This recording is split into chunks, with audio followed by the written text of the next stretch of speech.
Jiminy Crickets.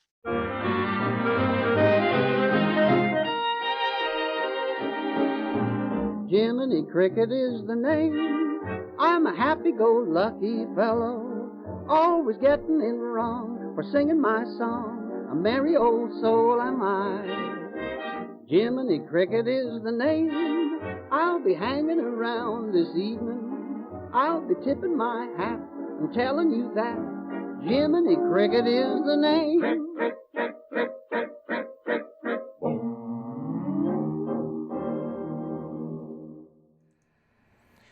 Welcome, everybody, to our June 7th episode of Dateline Jiminy Crickets. How are you doing, Ruthie? I'm doing great as usual, Chris. How are you? I'm doing just super califragilistic Dateline Jiminy Crickets. Well, before we get started, I wanted to mention that Ruthie and I just finished recording our very first Down the Rabbit Hole podcast, which we will be releasing very soon. And we decided for our very first introductory show that we would include everybody so that everyone will get a chance to see what this new show is all about. But starting with our next episode in July, it's going to be an exclusive podcast just for our Patreon subscribers at the $10 level or higher. So the first episode we're going to release on our YouTube channel as an audio-only podcast, and we will release it on our regular podcast stream as well. So and we'll also release it on Patreon for everybody who's a Patreon subscriber. So you'll be able to find it in all three of those places. And Ruthie and I discussed all of our first impressions and thoughts and complaints and constructive criticism and things that we really liked. So there's positive and negative. It's mostly positive, actually. We only had a couple gripes, but that's going to be coming out very shortly for everybody to hear. So I wanted to what we were talking about. I just said Star Wars Land. Oh, I didn't. Did I not say Star Wars Land? I didn't hear you say it. Oh. Well, the reason I wanted to bring it up is because we're not talking about anything to do with Star Wars on this episode, and it would seem odd for us not to mention it, seeing as all of the big news that's been happening. So that's where you'll be able to hear all of our things on Star Tour, I guess Star Tours is included in the whole thing, but that's where you'll be able to hear everything about Star Wars Galaxy's Edge is on and it's called Down the Rabbit Hole. It'll be coming out on YouTube, our regular podcast stream, and on Patreon for everybody. But remember, this is the only time that this is going to be publicly released.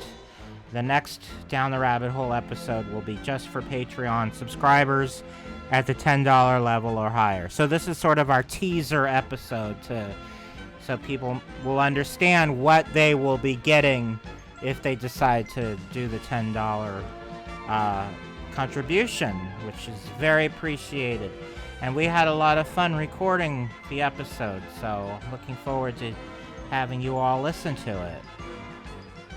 So before we get started with today's show, we have a very special announcement.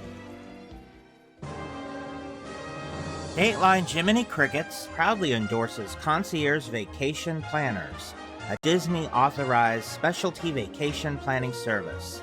Concierge doesn't just book your trip, they walk you through the entire process, helping you plan out every detail, one-on-one, to make the very most out of your vacation while saving you both time and money.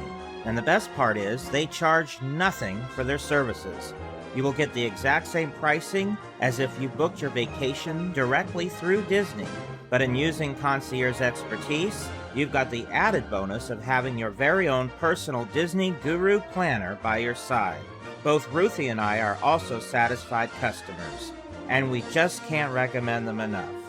Visit their website at www.concierge.com. That's www.concier's.com, as in mouse ears. So when you book your next Disney vacation, be it Walt Disney World, Disneyland, the Disney Cruise Line, or many of the other Disney destinations available worldwide, contact Concierge Vacation Planners and be sure to tell them Disney Chris sent you.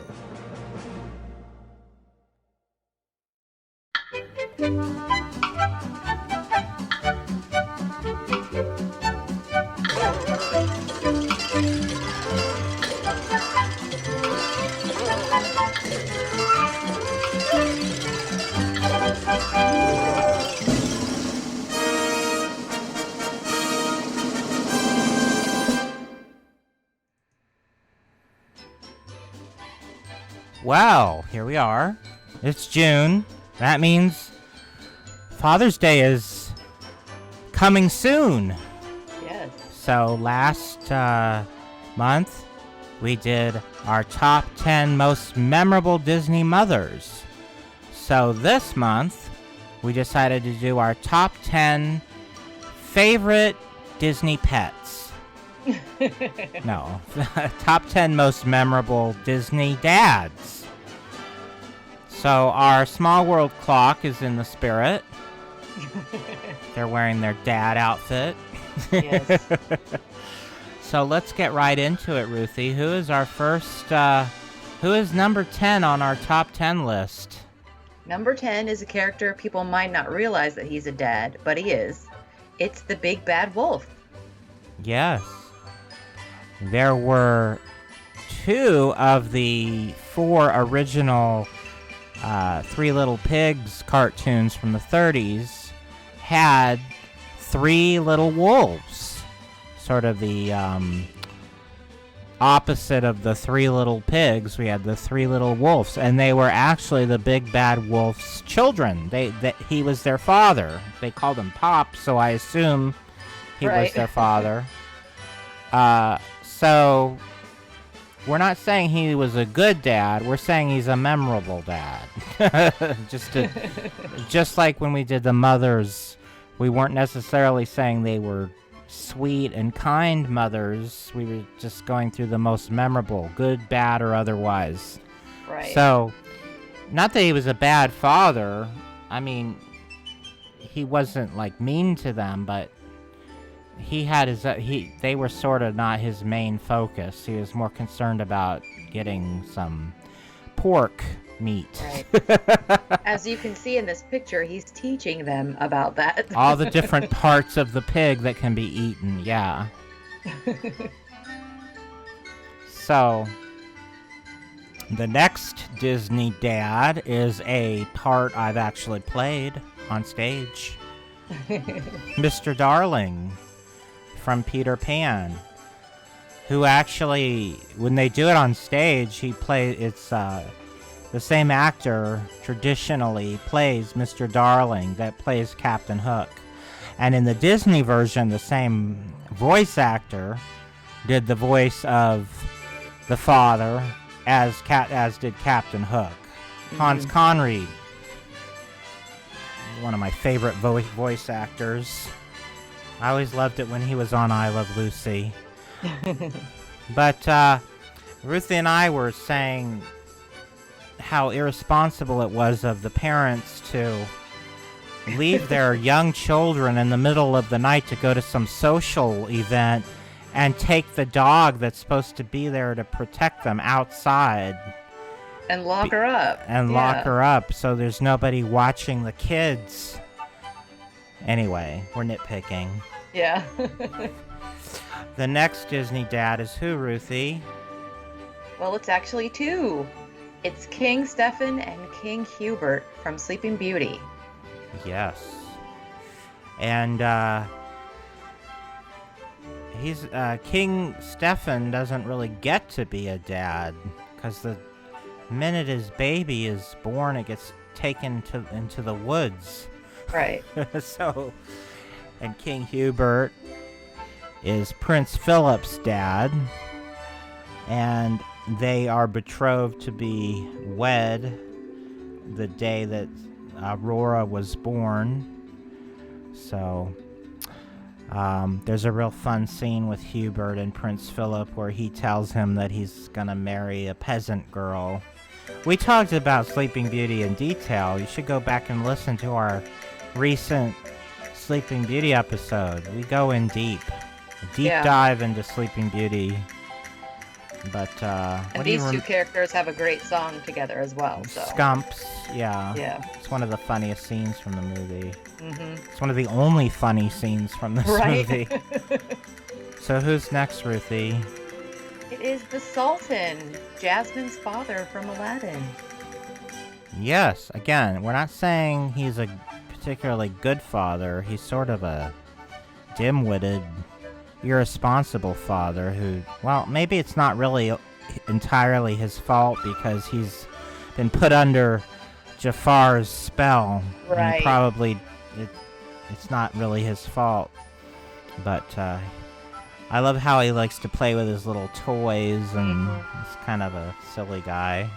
Yeah, he's kind of like has a child's heart. Yeah. Yeah.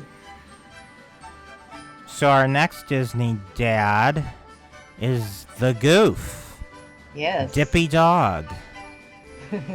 And Max. Now, a character somewhat similar to Max started showing up in some of Goofy's cartoons in the 50s. I don't know if it's really supposed to be the same character. He never had a name in those shorts. It wasn't until the Goof Troop animated series that they gave his son a name, and he looks similar to that other character, but has more modern looking clothing and hair, and then of course they made the Goofy movie, which is what everybody sort of remembers him from. So definitely we remember Goofy as a dad, among other things, right? Right. Yeah. So who's next, Ruthie? Next is another dad dog, Pongo. Yes. And he's he's a dog that fights for his children's lives. He's a good dad. He's a devoted dad. And he fights for other puppies who are not his children. Right. So he's a heroic father. He's a real hero in this movie. Yeah. Who's next, Ruthie? Next is a popular one, King Triton, Ariel's father from The Little Mermaid. Now, to me, out of all the ones we've mentioned so far, he's the most father-like. He punishes Ariel like a father would. He gives her rules and restrictions, but you can see that he gets really mad at her when she doesn't listen to him. Just like a teenager, and her has to deal with their father. So he's more well-rounded as a father in this movie than some of the other fathers we've mentioned. Yeah, he actually does have a story arc too. Yeah, right. Who's next, Ruthie? Next is lovable Maurice, Belle's dad from Beauty and the Beast. Another absent-minded father. Yeah. I mean, he's the whole reason why she ends up at the castle in the first place. Yeah. And then when he tries to round up the town to help her, they think he's crazy. Right. Because he's sort of the wacky inventor that everybody, he's not crazy. He's like Ned Brainerd from The Absent-Minded Professor. Right. Just his mind is on other things all the time. He's an inventor. He's a visionary. Yes. So who's number 2, Ruthie? Number 2 is Geppetto, Pinocchio's father from the movie Pinocchio. Yeah, this is the only father that actually created his son.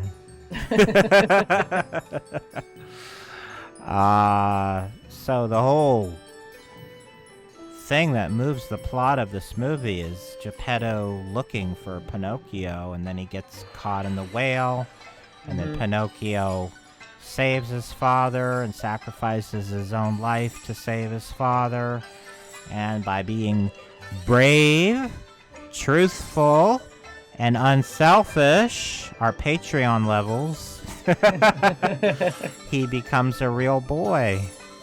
Yes. And our number one Disney dad is who, Ruthie?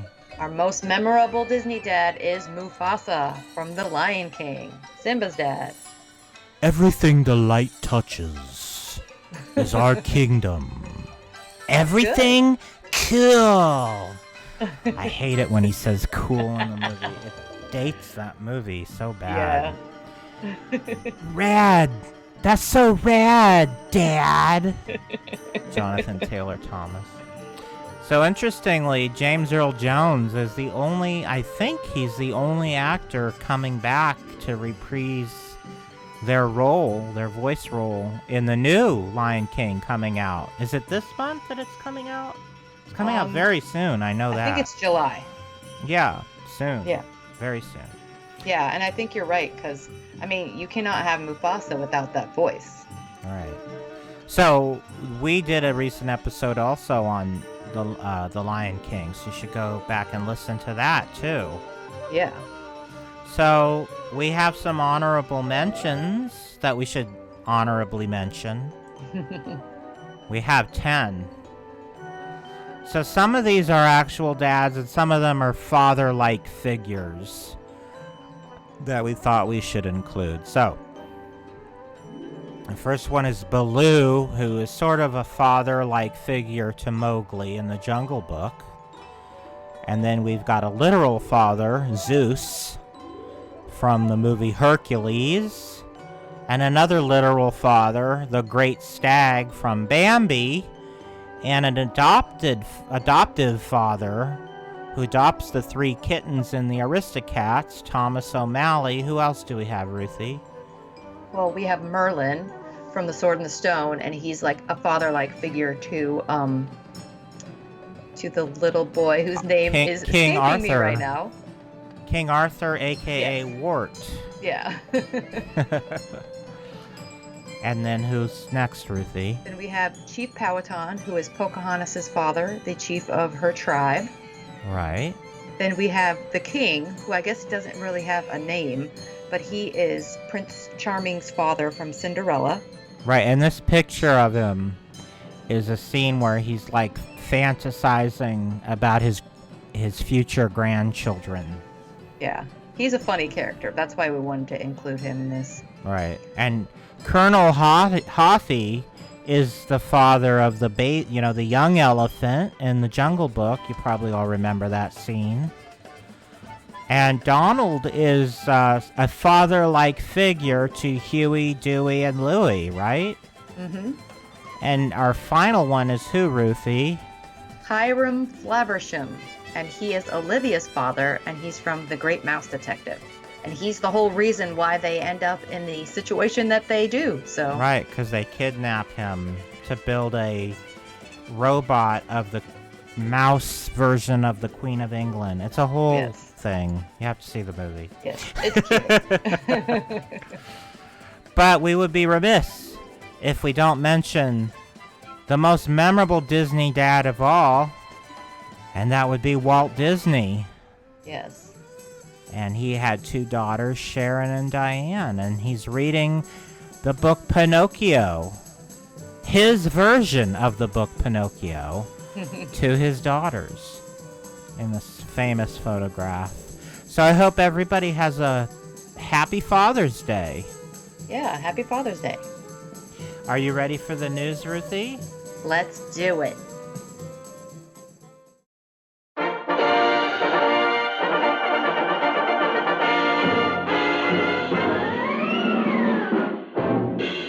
From the far corners of the earth, from across the 7 seas, the news of the day for the leaders of tomorrow. The Mickey Mouse Newsreel, dedicated to you, the leaders of the 21st century.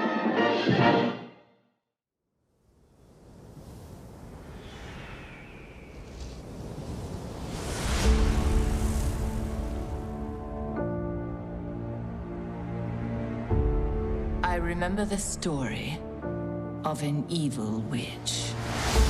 When I look out and the princess she cursed to sleep forever. Many sights to see. The story became legend. And when I look in, But this is no fairy tale.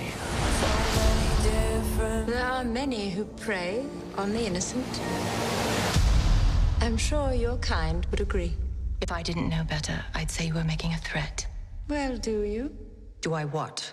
No better. What have you done? Must be the season of the witch. Must be the season of the witch.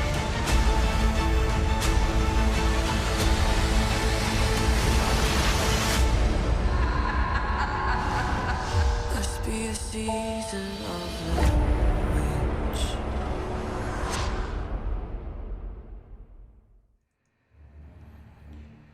Well, she's at it again, the mistress of evil, Maleficent. So, You promised we would talk about this last episode, so here we are talking about this. yeah. I am not a fan of the first Maleficent movie. I am a huge fan of the animated Maleficent from 1959. But what I really was disappointed in is how watered down her character was made by making her a sympathetic, sort of anti-hero in that movie. And I really felt it just took away so much of the power of that character and the power of that role by doing that. And I was just really disappointed in it. And I felt like the plot was just overly contrived, and I had so many issues with that movie. So I'm like shocked they're doing it again. Well, not entirely shocked, because they made massive amounts of money on the first one. Right. But what article did we look at for this, Ruthie? I have to remember to mention the articles, Ruthie, because I keep forgetting. Okay, so we just looked at one article titled Angelina Jolie Faces Off Against Michelle Pfeiffer in Maleficent Mistress of Evil trailer by Jordan Moreau for Variety.com, May 14th, 2019. Okay, so this movie's not coming out until October, but they just recently released this teaser trailer. I think it's a little more than the teaser. What they're calling teaser trailers nowadays are... I mean, like, some of those Toy Story trailers, those were teaser trailers. Yeah. Where they just showed, like, the Sporky dancing them around. swinging him around. Yeah. This is giving away some plot elements. That's more than a teaser trailer to me, but regardless. I guess Elle Fanning is coming back. Because she was so wonderful and memorable the first time. Sarcasm, folks. Yeah. I thought she was so dull and unlike anybody. They could have taken any other actress and replaced her. She didn't bring anything special to that role whatsoever. But I mean, the same thing could probably be said about the 59 version. I mean, that character is more of a means to an end. She doesn't really have... She's just sort of the plot device that moves all the other characters around. One thing I hated about the first one was the three good fairies. Oh my gosh, I am right there with you. They are my favorite in the animated movie, but in here, and I don't know why they opposite. had to change their names. That's stupid. Ugh, no. And they're annoying. Very annoying. And they made them, like, not good. Like, selfish and sort of, you know. They were just trying to do that to make Maleficent be less bad. Right. Like saying she had a reason to sort of not get along with them because they were sort of bumbling and stupid and selfish and, you know. But that's completely the opposite of the way they are in the animated film. I mean, they're practically the heroes in that movie. Yeah. See, I don't mind getting the backstory on Maleficent. That's fascinating. That's a fascinating concept. But why did they have to make her the good guy? That's what really made me angry. Couldn't they do her backstory and still have her be the mistress of all evil, literally, like she is in the cartoon version. I mean, you might see her like that now in this one. Well, we'll see, because it is called Mistress of Evil, so maybe they're gonna definitely do more of her being evil, but I don't know. It's like she's evil, but like they make excuses for her being evil. In the Disney version, I mean, in the original cartoon, she was just evil because she was evil, and there was no reason why she was evil. She just reveled in being evil without any rhyme or reason to it. So, yeah. I don't know. We'll see. We'll see what happens. I'm kind of on the fence about this too. Like, I don't know how I feel about it, whether I really like am committed to seeing this opening weekend or anything like that. Because I kind of feel the same way about the first one. I liked certain aspects of the story, but I recently rewatched the film again, and I was like, oh, this isn't as good as I remember it. They're trying to cling on to the whole trend of the Broadway play Wicked, where they show, like, you know, the villain is just misunderstood in the original story. This is the real and mistreated, and she has there's more to the story than what's on the surface, and they, you know. So the other reason I have a problem is, you know, it's been done, and it's been done much better. So why are you trying to do this?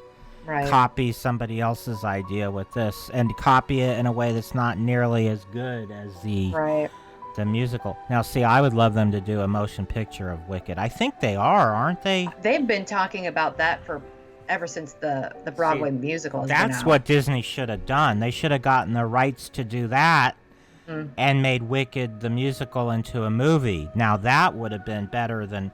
They could even have Angelina Jolie play... Well, I guess she can't sing. She can't play Elphaba, no. Right. But, no, I think that's still on the table. So, I mean, don't be surprised if in the next 5 years you see a Wicked movie. But, I hope so. Yeah, I hope so, too. Because I know that they've talked to Kristen Chenoweth and Idina Menzel about being in it, not being their main characters because they're older now, but at least playing some sort of role in that film. Yeah.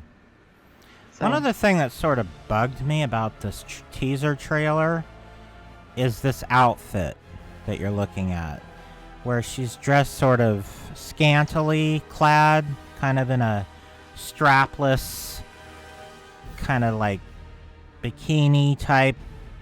Well, not bikini. Well, it's you see part of her belly, but I just like. Is that how I want my Maleficent served to me? Like, I don't want that in my Maleficent. I don't want it to be overly, you know, for lack of a better word. Cover your children's ears, everybody, if they're listening. I'll give you 5 seconds. All right. I don't want an over-sexualized Maleficent, is what I wanted to say. It's like, sort of creeps me out a little bit. Like, I don't know if that's how I want to see her. I don't know. I don't know. Yeah, I don't know. So anyway, that's my opinion on Maleficent. What's yours? I'm interested to see how Michelle Pfeiffer is in this. I guess she's some sort of a queen, and it looks like, again, she's gonna be like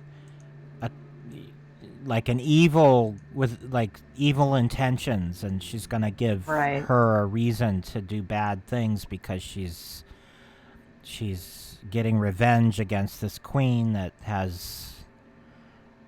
does bad things. That's kind of what I got from the trailer. So again, I feel like they're gonna give her reasons to be mean, to be bad, which waters down her character and it makes it less powerful, and I just don't care for it.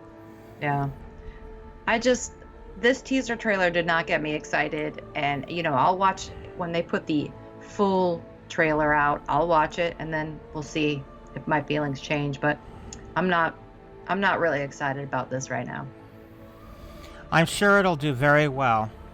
in the box office, because the Yeah. first one did. So let's talk about another trailer they just released.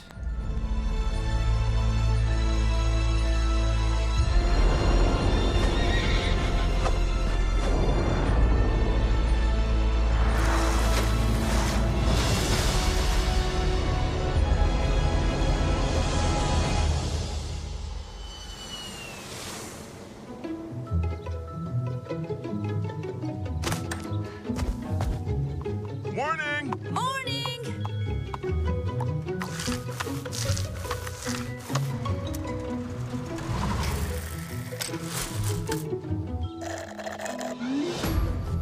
Hey, get back to work!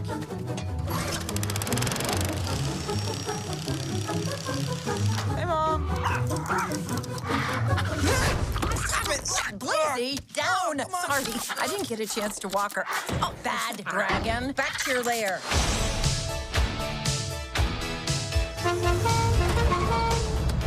Come, dear brother! Our destiny awaits. Okay, I'm coming.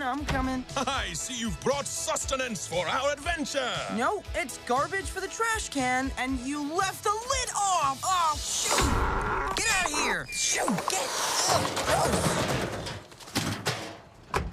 Ugh, unicorns.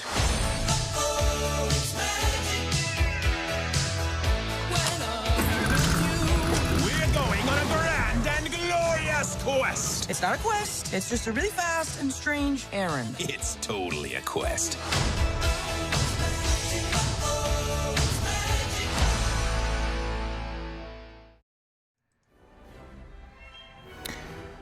Well, Onward cometh soon. Next year. Yeah. Not that soon. March 6th, 2020. Almost a year away. Yeah. So, we mentioned this on the last Dateline, that we had no idea what this movie was about. Because Disney hadn't released any artwork or anything. And we were sort of surprised that, a movie coming out that soon, we didn't know anything about it. Well, now we do. Yeah. Because they released a teaser trailer, which I think is more than a teaser trailer, and they released a few pieces of artwork from the same, that are scenes shown in the same trailer. So Ruthie, you said you had something you wanted to mention that this made you think of. Yeah, or- so when I first saw this, I just got kind of like a modern Shrek vibe from this. Oh, really? Yes. Because, like the elf brother that drives the van, he kind of reminded me of Shrek. Not the way he talks, but just the way that he is. And, it's kind of like a fairy tale-ish kind of a land, even though it's modern. It still has like these fairy tale aspects of it. So I just kind of got the Shrek vibe from it.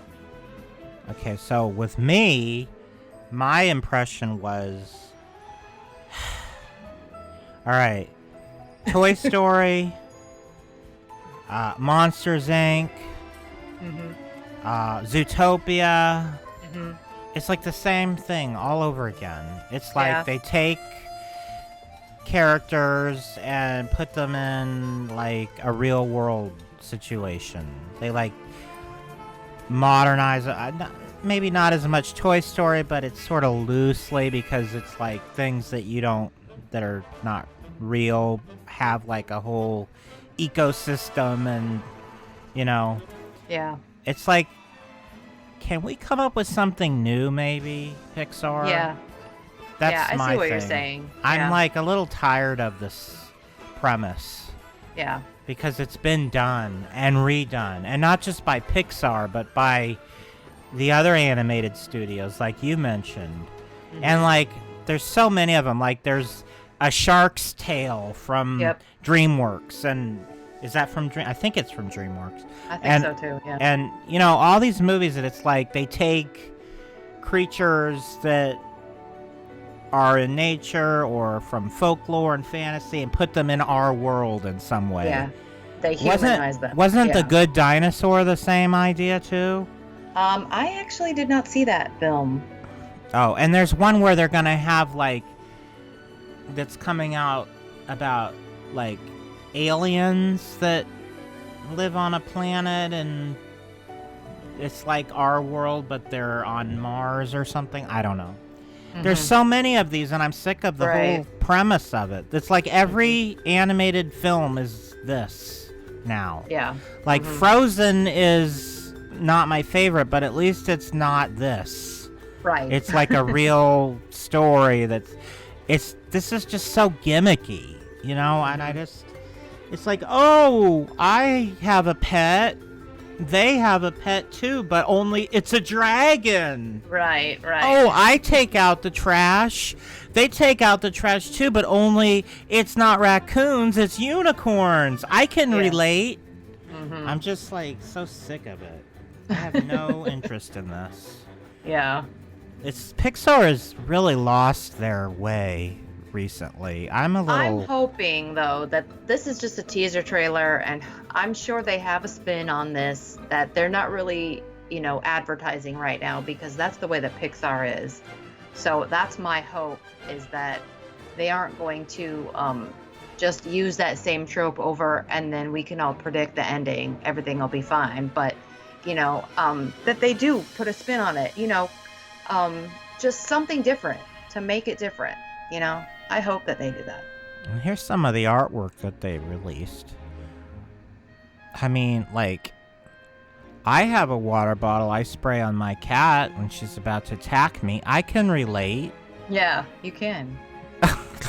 And I have a sweater like that. I have those shoes. I can relate. Oh, he's wearing jeans. I wear jeans. I wear plaid. It's just so silly. Yeah. And the other thing that's really weird about it is, like, the only thing that's different is them. Like, everything else is, like, it's like a van. I mean, there's nothing fantasy about their van, except for it has a unicorn painted on the side instead of a Merlin or whatever. I don't know. Yeah, but the houses are still like, mushroom. They look like little Smurf houses. Yeah. See, they have like a unicorn on the side. You know how they used to do that in the 80s? They would paint like scenes like that, airbrushed. Yeah. So that's cometh in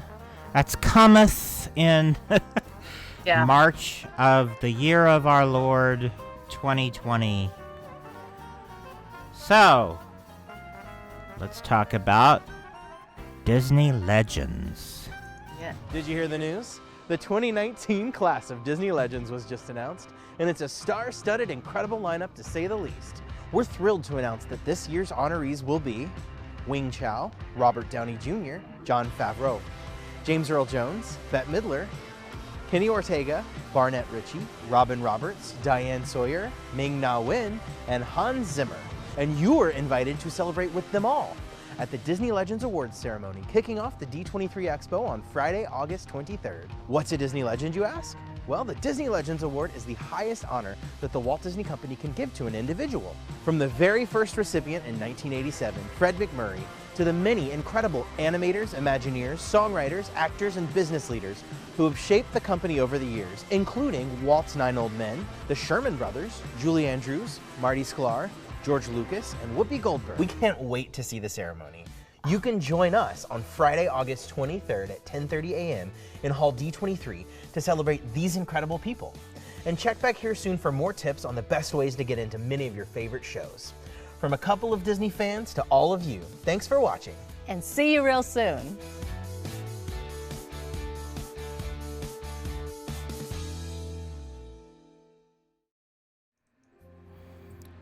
Well, they announced the new inductees, future inductees, into the Disney Legends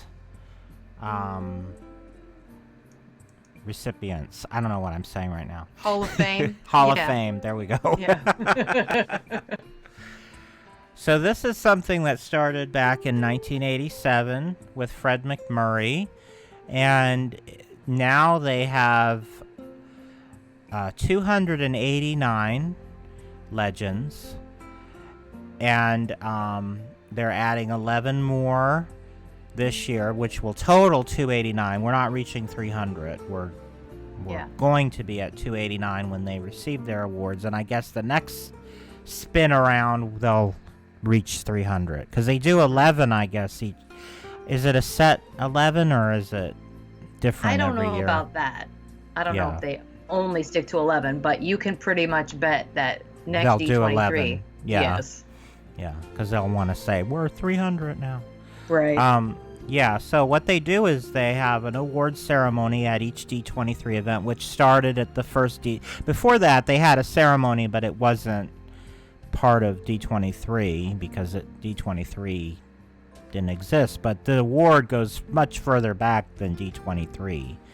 But now they've added it as one of the things they do. So they do this every other year, and they try to recognize people from all aspects of the Disney company, not just like the Walt Disney part of the company, but also like ABC and all the different divisions that the company is involved with.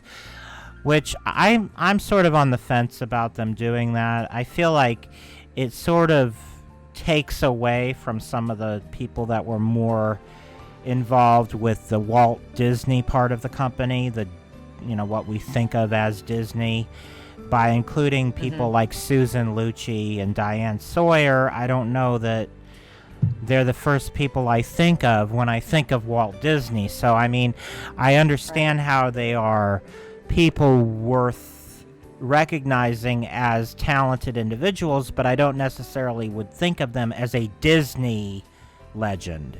Maybe legendary in other ways, but not necessarily Disney. I don't feel like part of their legacy is Disney, but I'm just, a little man who has no say in anything, so who am I to complain? But anyway, I feel like this year there's only a couple that I feel that way about, one of them being Diane Sawyer. I think for the most part, I'm okay with who they honored because I do feel like they're part of the Disney aspect of it. There's only one or two that I'm not really thrilled about them including, and I'll mention who they are. So, we thought, what articles did we look at for this one, Ruthie? Well, again, this was just one article. This is Meet the 2019 Disney Legends to be honored at D23 Expo by D23 team for D23.com from May 16th. Right. 2019. So this year they sort of went like all aspects of the company. It's a well-rounded roster of inductees this time around, but there's really nobody from the old school Disney this time, I wouldn't say. Everybody that is inducted is more recent. Like probably the 90s and up is where their affiliation with Disney began. Like in the past, they've honored people who have, posthumously, like they gave one to Ed Wynn a couple rounds ago. And, he's, obviously no longer with us, but definitely someone who should be recognized as a Disney legend. There's not really any, like, people of that old school caliber being recognized this time, really. But they probably don't have that many left that they haven't already honored. That's probably why, Right, that could be. So, we jotted down some information about each of these inductees in case you're interested, and we'll mention sort of what their contributions to Disney and to the arts in general are. And they're in alphabetical order by last name. So we're not saying anybody's more important than anybody else here. So, the first inductee is who, Ruthie? His name is Wing Chow. And he has worked for the Disney Company for 37 years in designing and developing different projects throughout the Disney parks and resorts worldwide. Right. Kind of more focused on the Asian parks like Tokyo, Hong Kong, and now Shanghai. But he has done things for California and Florida as well. So even though most of his projects have been focused in the Asian markets, he has contributed to the States parks as well, including the cruise ships and all sorts of aspects, retail spaces. So I was not able to find specific projects that he worked on. Most of the information about him is sort of vague, and I don't know why that is. I would like to know. I really never heard of him before now, and right. I'm intrigued. I would like to know more about what specifically he was involved in and what his specific contributions were. But I do know that he's now. At one point, he was like the second in charge, the vice president of. Vice chairman, I should say, of Walt Disney Parks and Resorts for Asia. So I mean, he obviously is worthy of this honor, but right. I just never heard of him, and I would like to know more about him. So I hope maybe when they do the award ceremony, maybe they'll go through a little bit more about what his specific contributions are, because I'm very interested to know, and I could not find very much. Some pictures or something. Right. Yeah. Right. So I know Ruthie's excited about this one, and Ruthie's gonna go to D23, and I bet you're gonna want to see him there, right?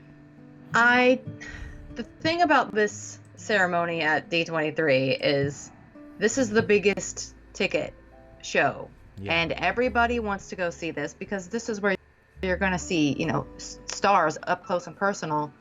And so people get up at like 2 a.m. and start lining up. And I don't know if I'm that dedicated. I wouldn't. I mean, yeah. If Walt Disney came out of the grave and was going to be there, I might get up a little early. Yeah. But not Robert Downey Jr. I mean, but you have more of a fandom for him than me. I definitely do, but again, I don't see myself getting up and getting in line or sleeping in line, because a lot of people do that at D23 now. So yeah, I'm not that dedicated, I don't think. But anyway, this is Robert Downey Jr. Yeah, so I guess he was the first Disney thing he did, and I didn't realize this because I never bothered to watch this. I had no interest whatsoever in seeing this movie. The 2006 remake of The Shaggy Dog, I guess, was the first thing he did. I know that was a Tim Allen vehicle, so I don't know exactly what his involvement was. I have seen it, but I don't remember him in it. So I don't know. Maybe he played the villain or something. Yeah, definitely not a rememberable role anyway. But of course, we all know him as Tony Stark, Iron Man, and that's sort of what his main Disney contribution is, and that's a huge contribution. So even though I'm not a fan of Marvel, I still appreciate, and I feel like he is worthy of receiving this honor because he's made Disney billions, literally billions of dollars. So he definitely is a Disney legend, just for that. I also am very interested in The Voyage of Dr. Dolittle, which is coming out in a couple years. It's in pre-production, and I guess he's going to reprise the role of Dr. Dolittle. Remember the original movie, Ruthie? With Rex Harrison? With Rex Harrison, yeah. If I could talk to the animals. I'm intrigued. I would like to see a remake of that. I feel like the original had some definite high points, but some definite flaws also. So I feel like it's the type of movie that kind of deserves a remake. Yeah. I would like to see it as a musical, but I highly doubt it would be. Well, not if he's the main star. He's not going to be singing. Of course, we have the Eddie Murphy remake, but that doesn't... I'm not counting that as a remake. That kind of veered off on a whole different direction than the original movie. Did you first think I was talking about the Eddie Murphy version when I first said that? Is that why you said you mean the Rex Harrison version?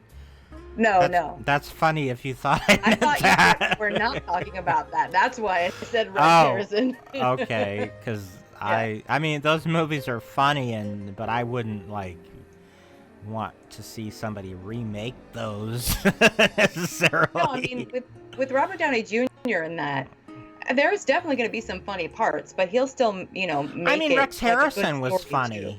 Right. He's kind of like a quirky, wacky character. Yeah. So, I mean, yeah. I can see him in that role for sure. Yeah. He would do that's definitely a good role for him to do. That's why one of the reasons I'm intrigued. Mm-hmm.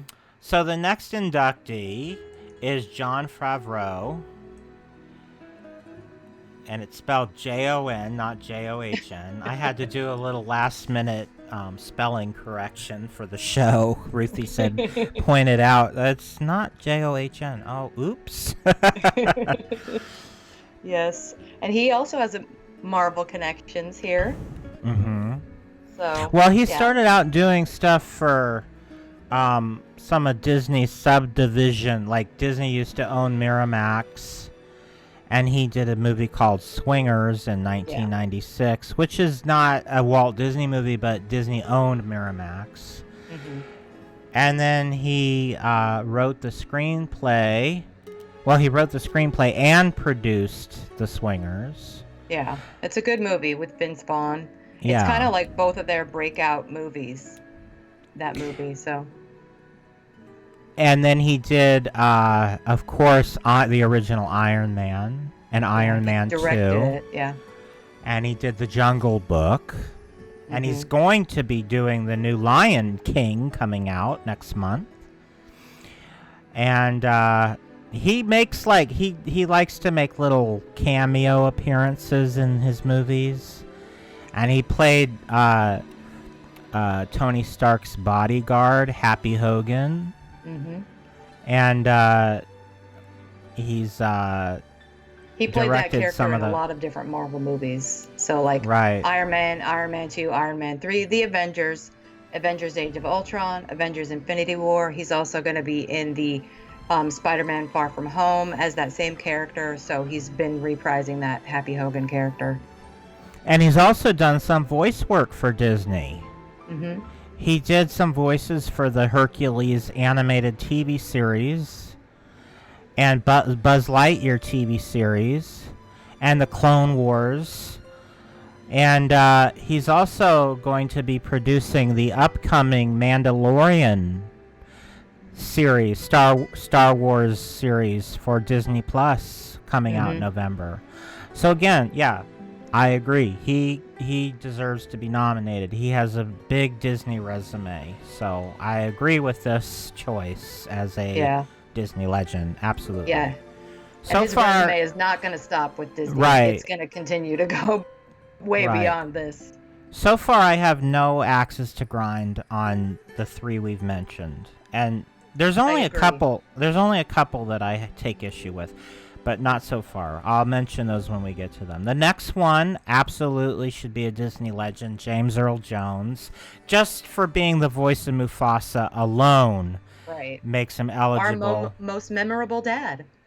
Our most memorable dad. Also, Disney now owns Star Wars, and he was the voice of course, Darth Vader. Yes.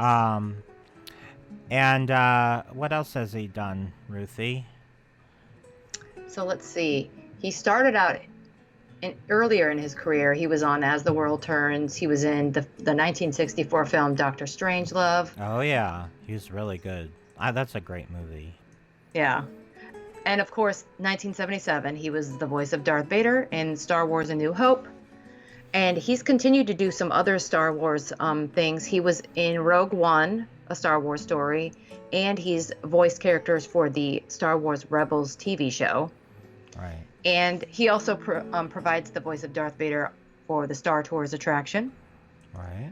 And then he's done more voice work for ABC's animated series Recess. Right. And also he narrated a Disney Santa Claus film. He did the voice of Santa Claus for that series. And then he narrated a Disney nature film, Earth, from 2009. Right. He hosted a segment in the film Fantasia 2000. Right. And he's been a celebrity narrator for the Candlelight processional at Disneyland. Right. And then, of course, he did the voice of Mufasa in The Lion King, also Lion King 2, The Lion King Guard. Basically, every time that character has ever been on screen, he's voiced him. And then he will continue to do that. Right. I remember him in a great movie about a boxer from like the 1920s. It was called The Great White Hope, and it was all about racism and how black people had to struggle with racism. And he was like this famous boxer, and the government was trying to trying to find a way to frame him, and it was really good. I think he was nominated for an Academy Award. I think it was a late 60s movie or early 70s. I don't remember the name of it, but it was really good. And I think he might have been nominated for an Academy Award for that one. I don't remember. If anybody remembers the name of that movie, knows what I'm talking about, say something in the comments. So the next one is undisputably, and I'm surprised she isn't. I was kind of surprised she wasn't already. A Disney legend, and that's Bette Midler. Yeah. So, okay. Where do you start? Well, she first started with Disney with the Michael Eisner era, and she sort of spearheaded the whole Touchstone thing, where they were trying to make movies that were more geared toward an adult audience that didn't have the Disney label on them, so that because their whole thing back then was they didn't want to make any R-rated Disney movies with swearing. I mean, now they don't care. Yeah. I mean, they don't make R-rated movies, but I mean, there's swearing in Disney movies now, and nobody seems to really be bothered by it. But back then, it was a big deal. So they created this whole Touchstone division, and she appeared in several comedies, including the first big hit comedy, if you don't count Splash, which is sort of an anomaly because it sort of bridged the gap between Disney and Touchstone, but it was a huge hit, was Down and Out in Beverly Hills, followed by Ruthless People, Outrageous Fortune, and Big Business. I've seen all of them. I love all of them. And then, of course, the dramatic role that I haven't stopped crying since I've seen it. I'm still crying right at this moment. Since 1988, Beaches. Yeah, there you go. Oh. And, of course, she sang Wind Beneath My Wings. I think she got a Grammy for that. Then she was in a lot of other, like, For the Boys, I think, was produced by Disney. And then, of course, Winifred in Hocus Pocus, and the voice of Georgette in the animated film Oliver and Company. Yep. She sings a song in that movie as well. And she was the star of The Lottery, which was a short that they showed at the Disney MGM studio during the backstage tour when it first opened, and it was the first thing ever filmed in the New York backlot stages at that facility in Florida, at the Disney MGM studio. So, I mean, I'm surprised she wasn't a legend already. I was like, oh, she's been, okay. Yeah. So, the Divine Miss M is a Disney legend, and she deserves it. And here's another person I feel definitely deserves the honor. Yeah. Kenny Ortega has done some big things for Disney, including I mean, it's not my cup of tea, but you can't deny how successful it is, the whole High School Musical thing. Yeah. Yep. He was the director and everything. But he also directed something I really do love and enjoy, and that's Hocus Pocus, which we just mentioned, with Bette Midler. And he also did some Disney television specials from the 80s, including Totally Minnie and Mickey's 60th birthday. And it's funny because I can kind of feel with all of these projects, there's just something about them that sort of all remind me of each other in a very bizarre and unexplained way. Because they have nothing to do with each other, but there's just some sort of a sensibility about them that sort of kind of remind me. And then, of course, he's been involved in the new Descendants series of made-for-TV films on the Disney Channel, and he did he did stuff with Miley Cyrus for her tour and all sorts of things. So his main thing has been Disney Channel type stuff. Oh, he also did the musical Newsies. Yeah, he directed that film. And that's another great one. And there's just, I know Cheetah Girls and Newsies has nothing to do with each other, but there's just something about it that sort of feels like it's in the same... Yeah. I know what you're talking about. You know what I mean? Is this like musical choreography kind of a thing that he has and that he puts in all of these things that he's done? Yeah. And even in Hocus Pocus there was some of that. So I mean, so he deserves it. Okay, so here is someone who definitely also deserves it, but I couldn't find a better picture of her, unfortunately. This was made, obviously this is a picture from the 80s. Huge shoulder pads, fuchsia, big hair. Yeah. So, if you don't know who this person is, her name is Barnett Ritchie. I've read a lot about her over the years, and I never saw a picture of her until now, because when I tried to find a better picture of her online, I couldn't find any. So, this is what she looks like. At least, it's what she looked like 35 years ago. And, well, she was huge with Disney Entertainment in Disneyland. And she started off as a choreographer for the Kids of the Kingdom in the late 60s. So she was in charge of, like, the whole Kids of the Kingdom thing that was happening when the new Tomorrowland opened. She sort of staged all of that. And then she would direct parades, including the Christmas parades, America on Parade, the Main Street Electrical Parade. She was involved with the grand opening ceremonies of Walt Disney World and Epcot Center, sort of, as a choreographer slash artistic director. She sort of came up with the concepts of the whole entertainment that was behind all of these different events.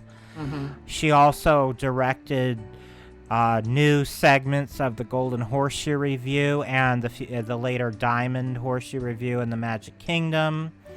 But her biggest claim to fame is she was integral in the creation of Fantasmic. Staging it, coming up with the concepts of it. That's sort of her magnum opus right there. So she went on to, direct the versions that would open in Florida and in Tokyo Disney Sea. And she became vice president and show director of special events for the Walt Disney Company. She retired in 2013. She deserves this reward, absolutely. Maybe more so than anybody else we've mentioned, even though she's lesser known. Her contributions are huge to the parks. Right. Yeah. I mean, fame is not always it doesn't always correlate with contribution, Right. So anyway, let's move on to the first one that I sort of don't necessarily agree with entirely as a Disney legend. I mean, I'm not saying she's not legendary in other ways. I'm just saying she's not who I think of when I think of Disney in any level whatsoever. And this is Robin Roberts. I mean, she works for Disney. But it's divisions of Disney that seem very un-Disney to me. Right. So, I guess she started out as a sports commentator on ESPN in the early 90s. Before Disney even owned ESPN. And then when they bought ESPN, she sort of became Disney by the acquisition. And she hosted a show on ESPN called Sports Center and In the Game with Robin Roberts. Now, one thing I have to say is I'm happy that somebody of the other gender has been recognized for their contribution to sports commentating. Yep. So that's important to reward. But I don't feel... I feel like she deserves rewards for that, but not for Disney. If not for being a Disney legend. But so then they... she became a host of... the red carpet coverage of the Academy Awards and just sort of all sorts of... She dabbled in all sorts of different stuff with the ABC News division. You know, she's done different stories and things. I don't think she's ever hosted... Oh, she did become co-anchor of Good Morning America. Which I think she still does today. She does. Yeah. I don't watch the show, but I do remember seeing her on there. Clips of her on there. So, that's Robin Roberts. Robin Roberts. Tweet. Tweet. And then this one, she's famous. She's a great newswoman. She's got all sorts of talent and charisma, but she's not a Disney legend in my mind, and that's Diane Sawyer. So, you know, everybody knows who she is. She's been around forever, hosting different things on ABC News since the beginning of time, I guess. She was a co-anchor on Good Morning America. She has taken over. She does the world news, you know, the nightly news. It's called World News on ABC. She's the anchor of the news now. That used to be a lot bigger deal, I feel, than it is now. Yeah. Yeah, because there's a whole bunch of more channels now. Yeah, Back in the remember day, there when was only a couple of channels. There was like Tom Brokaw and that was a big deal. But that's Peter Jennings. Peter Jennings. Yeah, for years. Yeah. So you know, she's won all sorts of awards already. Does she really need it to be a Disney legend? Yeah, she's been inducted into the Television Academy Hall of Fame. Does she really also need a Disney Legend award? She really doesn't have anything to do with Disney at all, other than she just happens to work for that company. Yeah. You know, to me, I identify her with ABC. Yeah. And I guess, yes, ABC is a subsidiary of Disney, but to me, she is very ABC. Right. So those are really the only two inductees that I have any problems with this year, which is saying something, because in past cycles I've had a lot more than two that I disagreed with, so it's better than it has been in the past. So the next one definitely deserves to be honored. Ming-Na Wen. She was of course the voice of Mulan. Right. She's on the ABC series, the Marvel series. Yeah, Agents of S.H.I.E.L.D. Agents of S.H.I.E.L.D. And Hollywood Pictures was a division of Disney as well. And they produced the Joy Luck Club, which she was in. Which is a really good movie. I've never seen watched it, it but multiple times, and I've heard good things about it. But you need some tissues when you watch it, but she is really good in it. So she's done some voice work for Disney as well, for the Kingdom Hearts video games, for the House of Mulan, House of Mouse, Sophia the First, Ralph Breaks the Internet. Yeah, as Mulan. As Mulan. Phineas and Ferb. And what's this at the end of here? She's gonna do a new series, or is this a series? There was already a 6-part digital animated Marvel Rising Secret Warriors, and she did some voice work for that as well. And there's a series called Fresh Off the Boat, and has a recurring role also on ABC. I mean, but just for being the voice of Mulan, she deserves the honor. Yeah. And I mean, and if you're a fan of Marvel's Agents of S.H.I.E.L.D., she's the best character on there. I feel like Marvel I associate with Disney, whereas I don't associate the nightly news with Disney. Right. So, like, I feel like just doing stuff for Marvel is more acceptable for me to be awarded a Disney Legend, because, I mean, Marvel is in the Disney parks and... Right, exactly. You know, so I'm okay with that. So our final inductee is who, Ruthie?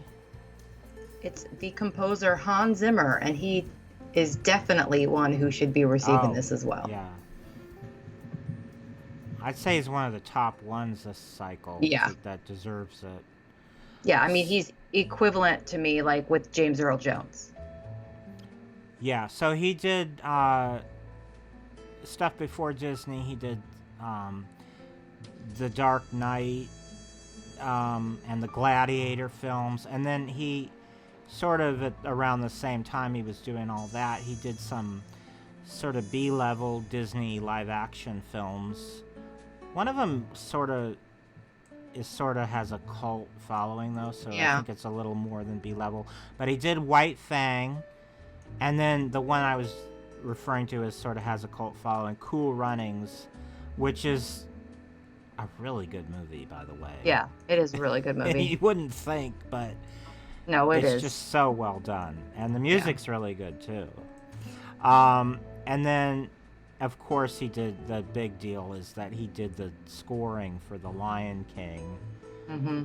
And then Crimson Tide, which I think was it Hollywood Pictures or Miramax, one of those divisions. He did that. Mm-hmm. He did Muppet Treasure Island, Pearl Harbor, King Arthur, and of course Iron Man. Mm-hmm. And the Pirates of the Caribbean films. Yeah. And so definitely. And he's still doing Lion King in the he's doing the new version. Yeah. And we talk about him on our Lion King episode too. Yeah, we did. We went to a lot of details about the whole process that he went through in coming up with the sound of the Lion King. How he took Elton John's songs and developed this soundtrack is just amazing. Yeah, and how he sort of teamed up with Lobo M and all that. Mm-hmm. So you should check that out if you haven't. So that is this year's Disney Legends Award. And when is that going to take place? That is the first night of I guess it's actually the morning of D23. That's right. August 23rd, Friday at 10:30 in the morning. And they actually do live stream this too. So if you're not there and you want to watch it, you can still check it out and see everybody. You're just not, actually there, but you can still watch it. All right, Ruthie. Now it's time for a little. Let's do the graveyard shift. Okay. Well, if you don't know, and if you don't know, it's a lot. The Haunted Mansion is celebrating its 50th anniversary this year. It opened in August of 1969. And in honor of the 50th anniversary, Disneyland is offering, I think they're going to do 2 special after-hours events in August. Yeah. And we have some information about that. So what article did we get this from, Ruthie? It's titled Going Your Way? Actually, let me start that again. It's Going Our Way?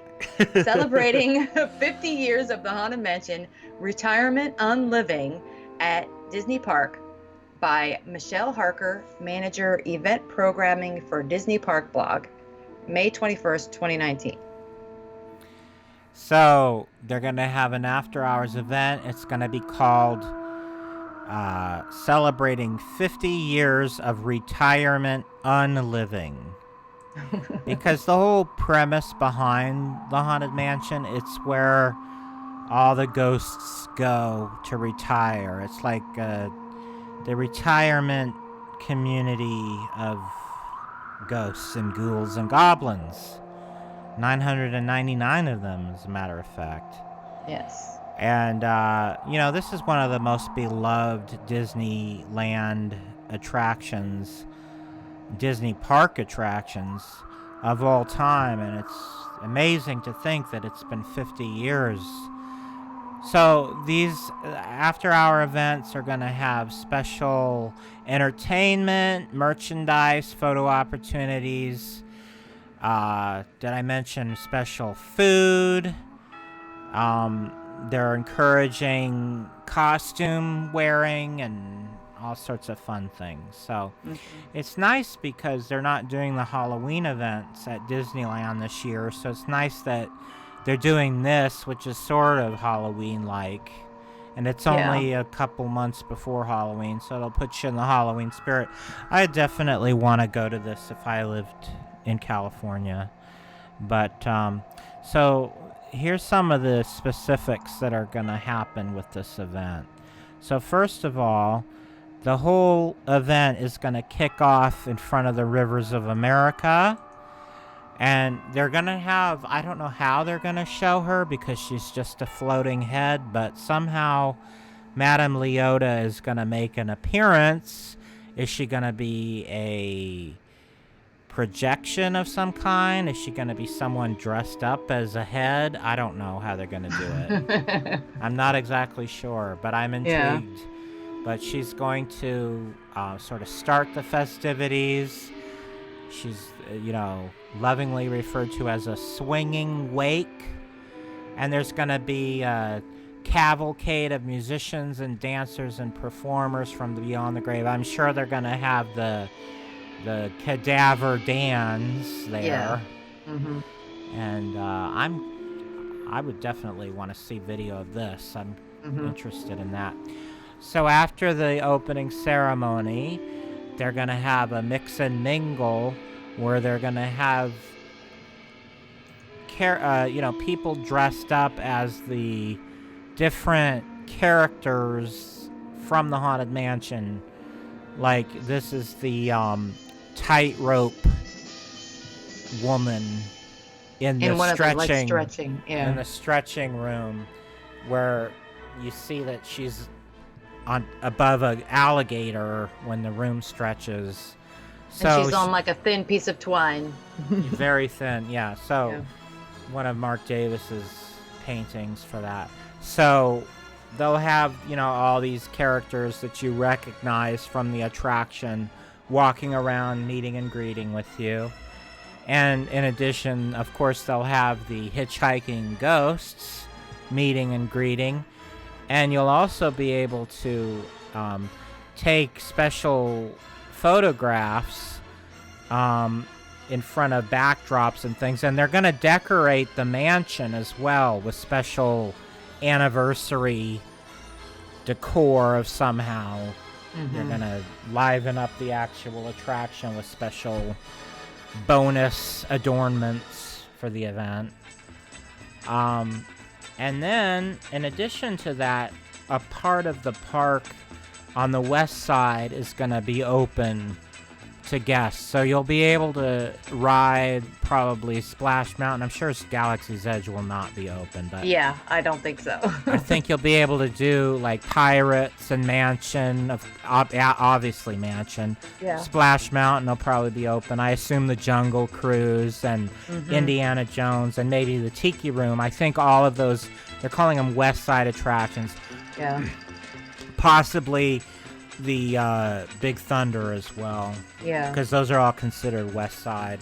And they might even be running the river boats as well. So you can look forward to all that as part of the event.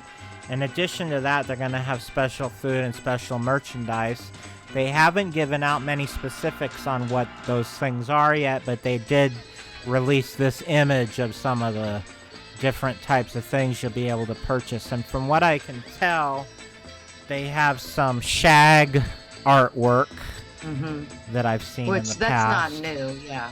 Yeah, but maybe he has some reprintings of it. And Right. I see a pair of 50th anniversary earrings there, and some books, some magazines that look like they're publishing, and it looks like there's a little makeup bag and different things. I think that's like a Dooney and Burke bag, so. Yeah, so all sorts of different things you can purchase, of course, and they'll be exclusive to anybody attending the event, or for, if you want to pay double, anybody on eBay directly after. So those are our main topics for this week, so let's get into some rapid fire stories. And to kick it off, we're going to enter the grid, the game grid. Warning, you have entered the game grid of Tron. It's a big day for our Tron project team here. We're finally going vertical with the first of our over 300 ride columns that'll ultimately deliver the Tron light cycle experience for our guests here at the Magic Kingdom. There was a lot of work that went into preparing for this day. All of the horizontal work, the earth work, the underground electrical work. We've been under construction for over a year now, and now here we are going vertical. This is one of over 300 columns that are going to be going up, some up to almost 80 feet tall. Guests are going to love this experience here at Magic Kingdom. It's a unique coaster experience for us because you're kind of sitting on the back of a motorcycle. You're getting digitized into the digital world, placed on a light cycle, and you get to race as a team against some opponents. It's amazing. The daytime and the nighttime experience are completely different, and guests need to come and ride it as many times as they can because it feels different every time. I've worked on other roller coaster attractions here. It's kind of humbling to be standing in the shadow of Space Mountain, which was the first coaster here at the Magic Kingdom. I had the privilege to work on the same attraction in Shanghai. From a personal experience, I'm really excited about riding this attraction again with my sons. They absolutely love this attraction. They ask me every day, when's it gonna open, Dad? When's it gonna open? And I have to tell them it's gonna open for the 50th anniversary at the Magic Kingdom. Being a part of this and showing it off to my family and get to say, hey, look what I've been doing, you know, and getting to see them smile along with all the other guests. It's an amazing experience, and I can't wait. This is a flagship attraction that we're building in a flagship park. Since going vertical, we've installed so many ride columns, but this one right here is extra special. This is the one that was signed by more than 4,500 Magic Kingdom cast members. Our cast members were thrilled to have the opportunity to leave their mark on Magic Kingdom history. Seeing the column here in place on the construction site is extremely exciting. We can't wait for our guests and cast members to experience this attraction.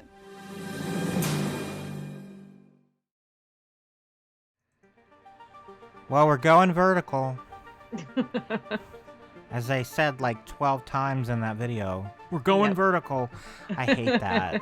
It's like the new thing to say. They did that with the Star Wars too when they started building it. We're going vertical. We've gone vertical. It's like, give me a break. You put up a beam. Who cares? Anyway. That being said, they've made a lot of progress on the new Tron coaster, which is sort of a clone of the version in Shanghai Disneyland. Only this one is in Tomorrowland at the Magic Kingdom in Florida. Now, I was talking to Ruthie while that video was playing, and she didn't realize that the cars, they're retheming the Grand Prix.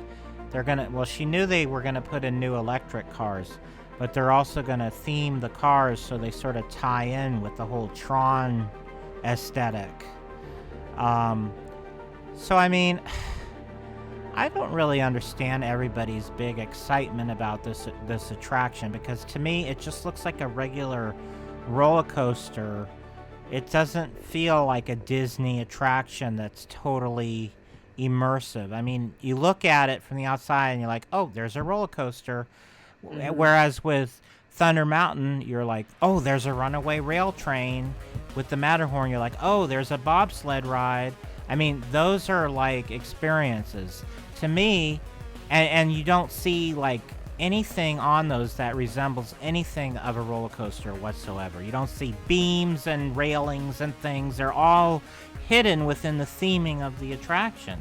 Whereas with this, you see the beams, you see everything, and it just looks like a roller coaster that's a little bit prettier than the normal roller coaster. So I don't like that in Disney parks. That's why Space Mountain is ingenious, because it's enclosed. You don't see the tracks and everything in the park. So they're talking about bringing this to California too, and I'm not thrilled about it. I love the idea of having a Tron-themed attraction. Right. Or even having a attraction with the Tron motorbikes, but I don't like the way it was done. I feel like it looks way too much like a generic roller coaster to me. Even though the vehicles look pretty cool and everything, the track looks like a roller coaster. It just doesn't look like anything other than a roller coaster. And I know you do go inside for part of it and you see cool stuff. I feel like the whole... you have to see like that kind of a track that they have in Tron. That's electronic. Yeah, I don't know. I'm not excited. Yeah. I mean, you probably feel differently than me, but that's just how I feel. I mean, I think it's cool. It looks cool. The videos from Shanghai look really cool. I don't know if I'd ride this because I'm not a fan of probably too won't go on. crazy roller it looks coasters. a little So I too don't know. I'd have wild to for definitely me. see it. But in this picture, the one thing that I don't see, which I'm glad about, is that stage that they have in front of Space Mountain in Oh tomorrow. yeah, they're getting rid of that. Yeah, Yes. that's the first thing Thank to go. God. Yeah. But yeah, so I'm still like curious how the train is gonna interact with.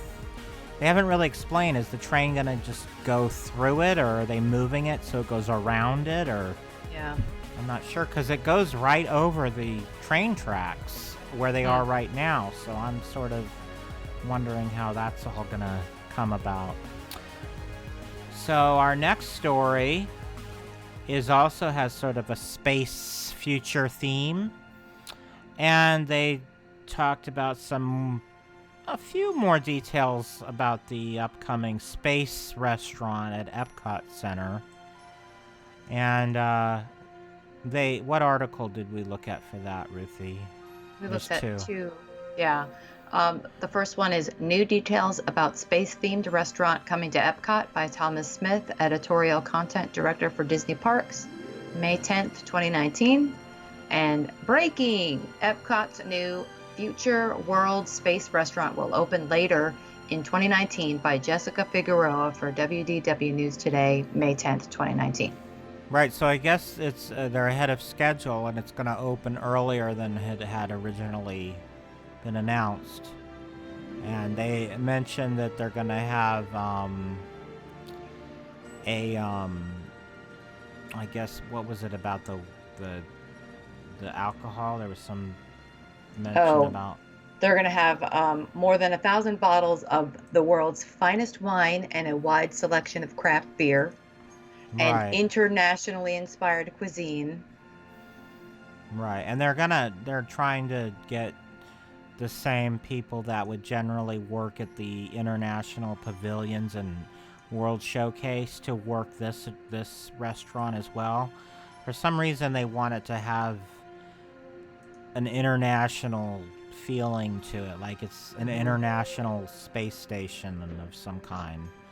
So they want people of all different nationalities and everything to be working in this particular establishment, which I have no problem with. It makes it, I mean, it's not the first thing I would think of, but if you do think hard about it, it does make sense that this type of thing, if it were real, would have, I mean, like Star Trek had like people from all different planets sort of. Right. That's kind of how I'm seeing their thinking for this. So there's a outside company calling the Patina Restaurant Group that's going to operate this facility. They operate restaurants at other Disney parks and stuff, like downtown Disney in California and things like that. Yeah. So. And so the I guess there's this curved wrapping screen is the big deal here, and you're gonna see like stuff projected, and it's going to look like you're really floating in space. And I guess this is a technology that was developed for their the World Trade Building in Dubai. And so Disney's sort of taking that technology and running with it, as they often do with things like this. So I'm looking forward to seeing the final version of this someday. Yeah, I think that's a cool possibly immersive experience. Yeah. Right. Our next story is the Inside Out emotional whirlwind is going to be opening very soon. It looks, from the pictures of it, it looks like it's almost done. Yeah. They're putting in a lot of the details now and everything. And they just released some posters. I guess there's like this wall that kind of surrounds it, and they're going to have these whimsical kind of attraction style posters with a Inside Out theme kind of surrounding the attraction. And what story did we look at for this, Ruthie? Inside Out Emotional Whirlwind, opening this summer at Pixar Pier in Disney California Adventure Park by Michael Ramirez, editorial content director, Disneyland Resort for Disney Park Blogs, May 10th, 2019. Right, so they're not giving a date, but they're saying it's definitely opening this summer.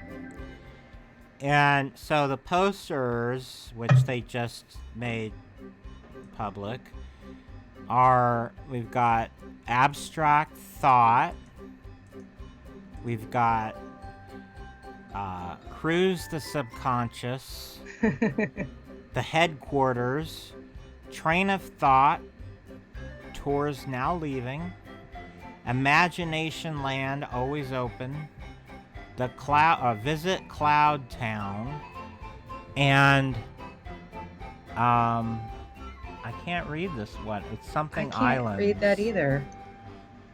Something Islands. Yeah, I don't know. Which are yours? But these remind me a lot of the, the vintage attraction posters that we affiliate with Disney parks. So that's a lot of fun. Yeah, these are really cute. Yeah. And I do like the pictures of the way the attraction is looking so far. I like the look of it. I mean, I wouldn't stand in line for it. It's just a basic spinner. Right. It's not very exciting. It's sort of a children's ride. It is, yes. It comes from Bugs Land, so yeah. It's not. It was Flix Flyers. We've all been on Flix Flyers, so well, now we're going to be on. I haven't, but yeah. I mean, I've been on things like it for sure, so. Mm-hmm. But not in like 40 years, not since I was a child, but yeah. I get the general gist. Mm-hmm. We have one more rapid fire, and it's an oldie but a goodie. Yes. For a limited time, for the month of June, basically, they're bringing back the original Soarin' Over California in Disney California Adventure. Only in California, not in Florida. And they're, I don't know exactly why they're doing this. I do. Why do you think they're doing it? I think I know why they're doing it, but I don't know for sure that what I think is the real reason.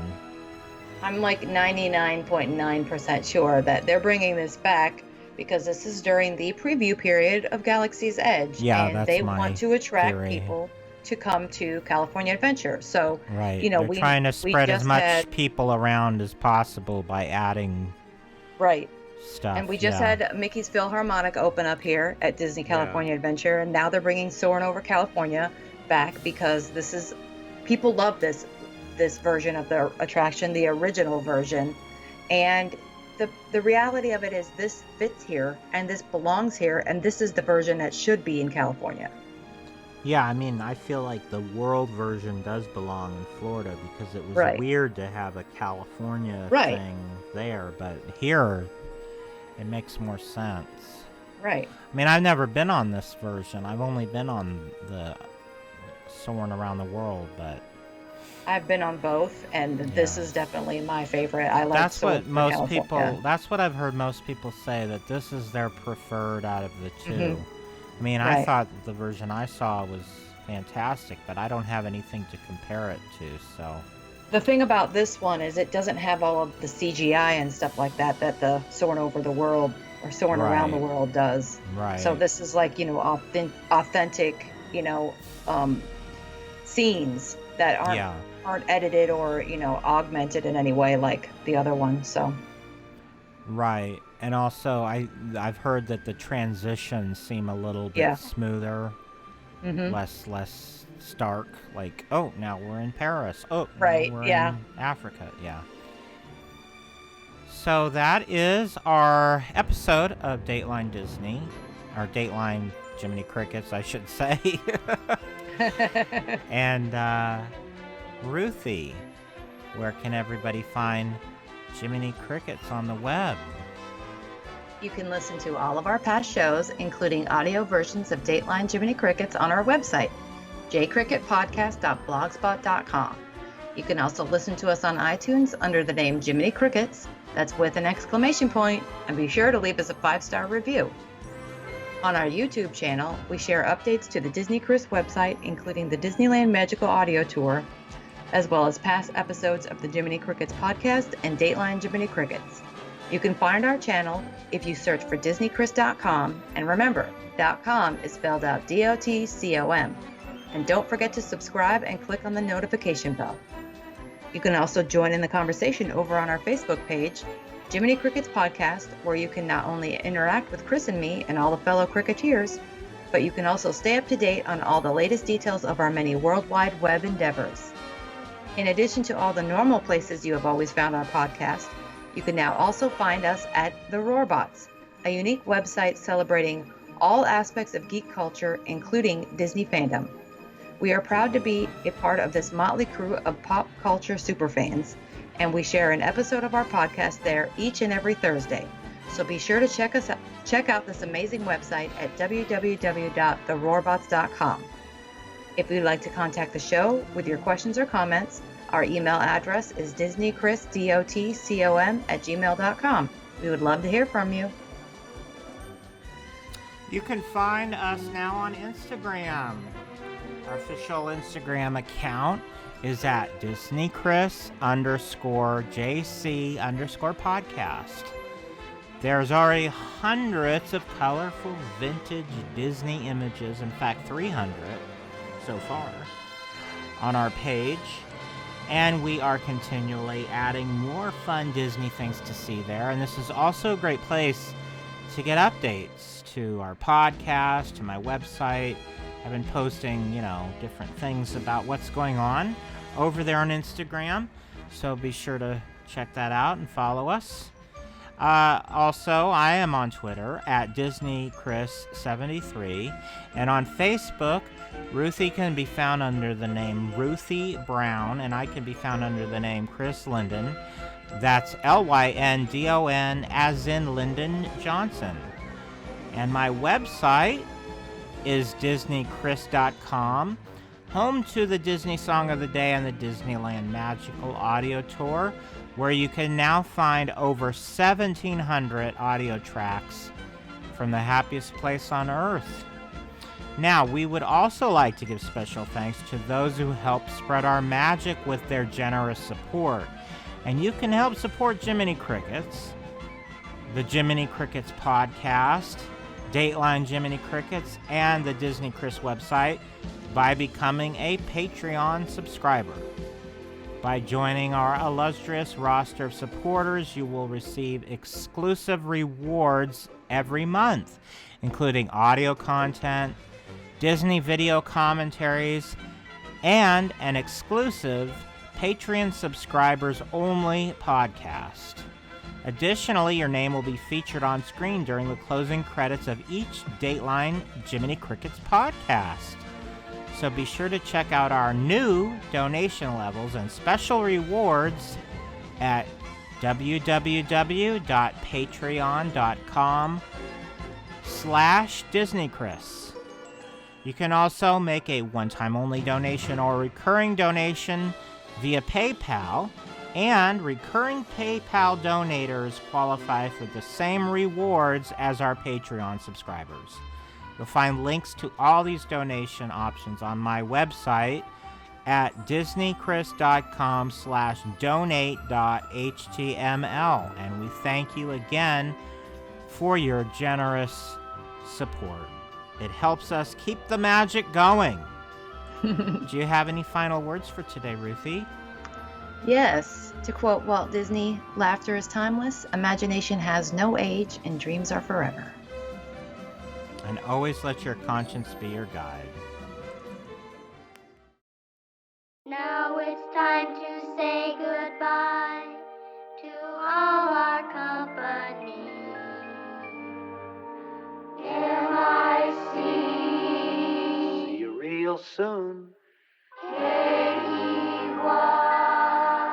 Why? Because we like you.